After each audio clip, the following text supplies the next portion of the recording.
Marcos. Pakilala ka. Ako po, si Carlo Mendoza, Gigil Kid. Mga influencer po kami. Pumunta po kami dito para suportahan ang Duterte at ang mga Pilipino at Pilipinas.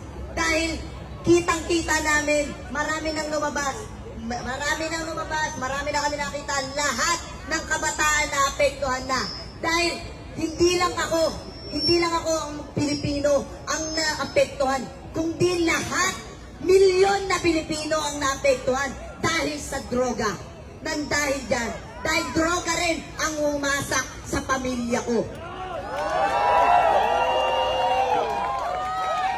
Droga din ang dahilan kung bakit nagawa ng tatay ko ang nagawa niya sa ate ko.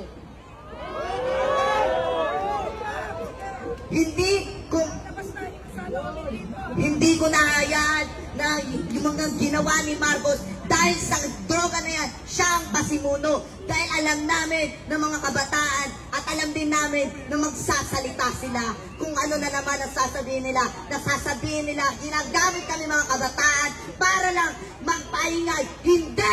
Hindi kami ginagamit at hindi kami papayag na magpagamit. Dahil kami, Pilipino rin kami, naiintindihan namin ang bawat nararamdaman ng kapwa namin Pilipino. Dahil sa ginawa mo, Marcos, nag-ingay na ang mga Pilipino, naggalit na. Di ba sinabi mo, nababaguhin mo Pilipinas? Di ba? Pero anong ginawa mo? Anong ginawa mo? Iisa-isahin natin. Dahil isa-isahin natin.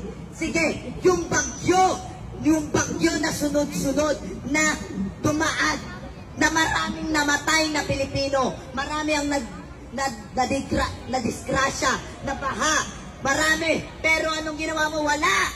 Nakuha mo pang manood ng concert. Nauna mo pa yun.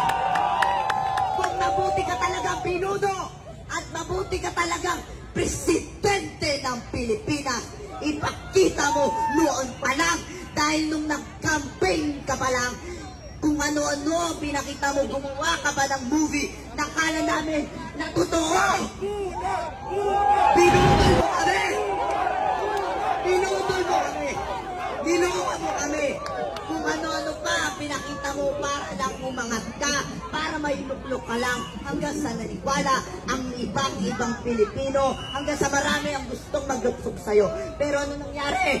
Nung nagluklok sa'yo, anong ginawa mo? Nung naging presidente ka, nagsimula, naghirap kami kung ano-ano nangyari. Tumaas ang diesel, tumaas ang mga presyo ng bigas.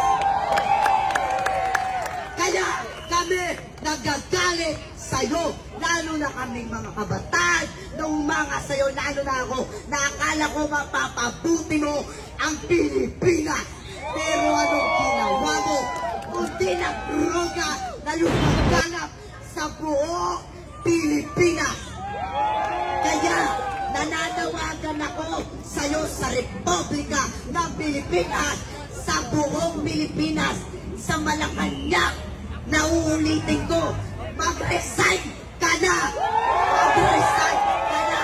Mga kababayan kong Pilipino, sabay-sabay natin isigaw, mag-resign!